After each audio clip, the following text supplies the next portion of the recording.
حضور نبی کریم صلی اللہ تعالیٰ علیہ وآلہ وسلم کا مال جو ہے وہ دین کے لیے وقف ہوا کرتا تھا، لیکن اکثر روایات کے اندر یہ باتیں بھی موجود ہیں کہ نبی کریم صلی اللہ تعالیٰ علیہ وآلہ وسلم کو یہ بات بڑی محبوب تھی کہ وہ اپنا مال جو ہے وہ دینی طلباء پر خرچ کریں، یعنی جو دین سیکھنے والے ہیں، جو دین کے طالب علم ہیں، جیسا کہ سیدہ فاطمہ زہرا رضی اللہ تعالیٰ عنہا کے حوالے سے ایک روایت ملتی ہے کہ جب انہوں نے اپنے کنگن پیش کیے تھے، آقا علیہ الصلوۃ والسلام نے وہ کنگن لے کر اس کو فروخت کر کے اس کو بیچ کر اس کی رقم کو جو ہے اصحاب صفہ پر خرچ کرنے کا حکم دیا تھا۔ اصحاب صفہ کون تھے؟ یہ دین کے طالب علم ہی تھے، جو اصحاب صفہ جو جن کو صفہ کہتے ہیں چبوترے کو، وہاں پر رہتے تھے مسجد نبوی کے ساتھ اور آقا علیہ الصلوۃ والسلام سے علم دین حاصل کیا کرتے تھے، اور نبی کریم صلی اللہ تعالیٰ علیہ وآلہ وسلم ان سے بڑی محبت فرمایا کرتے تھے، اور آقا علیہ الصلوۃ والسلام اکثر اپنا مال ان پر خرچ کرتے تھے، اور جو مال غنیمت آتا تھا، جو لوگ صدقات دے کر جاتے تھے، وہ بھی آقا کریم صلی اللہ تعالیٰ علیہ وآلہ وسلم دین کے طالب علموں پر خرچ کیا کرتے تھے۔ الحمدللہ یہ نبی کریم صلی اللہ تعالیٰ علیہ وآلہ وسلم کا بھی طریقہ رہا ہے،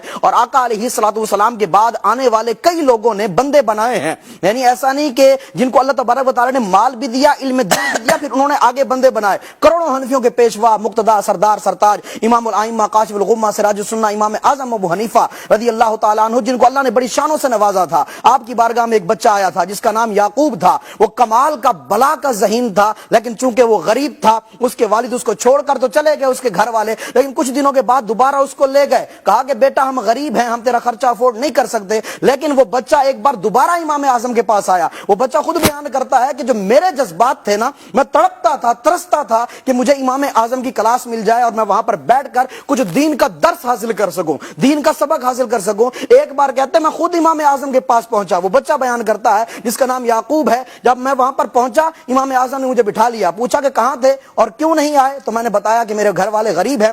اور ہمارے پاس اتنا مال نہیں ہے کہ ہم افورڈ کر سکیں، اس لیے میں نہیں آیا۔ وہ بچہ بیان کرتا ہے کہ میں اس دن تو کلاس کے اندر بیٹھا، میں نے علم حدیث پڑھا، سیکھا، اس کے بعد جب جانے لگا امام اعظم نے مجھے بٹھا لیا، جب لوگ چلے گئے انہوں نے مجھے ایک تھیلی دی اور اس تھیلی کے اندر بڑے پیسے تھے، وہ مجھے دیے اور کہا بیٹا کل سے تم میری کلاس میں آ جانا اور میرے پاس آ کے پڑھنا، جب تمہیں پیسوں کی حاجت ہوگی تمہیں میں دوں گا۔ اب امام اعظم نے اس بچے کو پڑھایا، حتیٰ کہ وہ بچہ خود بیان کرتا ہے جب وہ بڑا ہو گیا، اب وہ بچہ بیان کرتا ہے کہ میں جو ہے اکثر ان کے پاس آتا رہتا، پڑھتا رہتا، اور جب میرے پاس پیسے ختم ہو جاتے بتانے کی ضرورت نہیں پڑتی تھی، یہ امام اعظم کی خاص بات تھی، وہ جان لیتے تھے، مجھے اور پیسے دے دیتے، حتیٰ کہ ایک وقت وہ بھی آیا جب میں مال سے خوشحال ہو گیا اور ادھر مجھے دین کا علم دے کر، علم و فضل سے نواز کر دنیا والوں میں ممتاز کیا امام اعظم نے۔ اب وہ بچہ جس کا نام یعقوب تھا، وہ پڑھ کر جب بہت بڑا عالم بنا، مجتہد بنا، مفتی اسلام بنا، وہ امام ابو یوسف کہتی ہے۔ اب دیکھیں امام اعظم نے بندہ تیار کیا، اب اس بندے کو ذرا غور کریں، مدنی چینل کے ناظرین سوچیں، اس بندے نے آگے بندے بنائے، امام اعظم نے اس کو پڑھایا تو امام ابو یوسف بنے، انہوں نے جس کو آگے پڑھایا وہ امام محمد بنے، انہوں نے جس کو آگے پڑھایا وہ امام شافعی بنے، انہوں نے جس کو آگے پڑھایا وہ امام احمد بن حنبل بنے، انہوں نے جس کو آگے پڑھایا وہ امام بخاری بنے، انہوں نے جس کو آگے پڑھایا وہ امام مسلم بنے، انہوں نے جس کو آگے پڑھایا وہ امام ترمذی بنے، اور یہ سلسلہ قیامت تک جاری رہے گا، اور اس کا ثواب امام اعظم کو بھی ملتا رہے گا۔ آج ہم غور کریں، اگر ہم خود عالم نہیں بن سکے، اگر ہم خود حافظ نہیں بن سکے، بلا شبہ عالم بننے کے بڑے فضائل ہیں، بلا شبہ حافظ بننے کے بھی بڑے فضائل ہیں، لیکن اگر یہ حسرت ہمارے دل کے اندر ہی رہ گئی ہے تو اللہ نے اگر ہمیں مال دیا ہے تو ہم اس کو یوں بھی پورا کر سکتے ہیں، اگر ہمارے دیے ہوئے مال میں سے کوئی ایک عالم بن گیا، کوئی ایک عالم دین بن گیا، وہ آگے عالم بنانے والا بن گیا، تو ایک قیامت تک ہمارے لیے بھی صدقہ جاریہ ہو جائے گا۔ تو اللہ نے جو ہمیں مال دیا ہے تو اس مال کو اچھی جگہ پر لگائیں۔ یہ پیسہ قارون کے پاس بھی تھا، یہ پیسہ حضرت عثمان کے پاس بھی تھا۔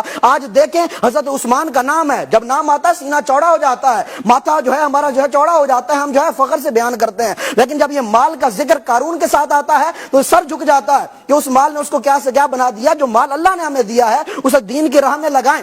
اگر ہمارے لگائے ہوئے مال سے کوئی عالم بن گیا، کیونکہ یاد رکھیے آقا علیہ الصلوۃ والسلام رب کے آخری نبی ہیں، اب کوئی نبی نہیں آئے گا، لا نبی بعدی، آقا کے بعد کوئی نبی نہیں، اب دنیا والوں تک جو دین پہنچانا ہے، قرآن پہنچانا ہے، ایمان پہنچانا ہے، شریعت کی باتیں پہنچانی ہے، مسائل پہنچانے ہیں، وہ علماء نے ہی پہنچانے ہیں۔ اور دعوت اسلامی کے شعبہ جات میں سے اہم ترین دو شعبے، ایک شعبہ جس میں قرآن پڑھایا جاتا ہے، ایک وہ شعبہ جس کے اندر عالم بنائے جاتے ہیں، یہ وہ دو اہم شعبے ہیں جو دنیا والوں تک دین پہنچانے والے ہیں۔ آپ خود دیکھ لیں پیدائش سے لے کر مرگ تک یہ کام کرنے والے کون ہیں؟ ہمارے پاس قرآن ہمیں پڑھانے والے کون؟ حافظ قرآن ہیں، وہ بھی الحمدللہ مدرسہ المدینہ سے پڑھائے جاتے ہیں۔ عالم دین ہمارا نکاح پڑھانے والے بھی علماء کرام ہیں، اور شروع سے لے کر آخر تک جنازہ ہو، نکاح کا معاملہ ہو، اس کے علاوہ کوئی بھی معاملہ ہو، آپ دیکھ لیں دین کے معاملے میں علماء کرام ہی ہماری رہنمائی کرتے ہیں۔ تو اگر اللہ تبارک و تعالیٰ نے ہمیں مال دیا ہے تو لازمی طور پر، اور لازمی نہیں کہ آپ بہت زیادہ پیسہ دیں، اپنی وسعت کے مطابق کچھ نہ کچھ حصہ لازمی ملائیں۔ انشاءاللہ اگر ہمارا یہ مال کسی کام لگ گیا اس کام میں تو انشاءاللہ قیامت تک ہمارے لیے صدقہ جاریہ ہو جائے گا۔ اللہ کریم ہم سب کو اللہ کی راہ میں مال خرچ کرنے کی توفیق عطا فرمائے۔ ماشاءاللہ ماشاءاللہ، ایسی ترغیب کے بعد تو ایک ایک یونٹ اور دے ہی دینا چاہیے، جنہوں نے دے دیا پھر بھی دے دینا چاہیے۔ کیا بات ہے ماشاءاللہ، اور واقعی یہ بات سوچنے والی ہے کہ یہ کیسا صدقہ جاریہ ہے۔ آج جو ہماری رقم سے علماء بنتے ہیں، آگے وہ ان کے شاگرد علماء بنیں گے۔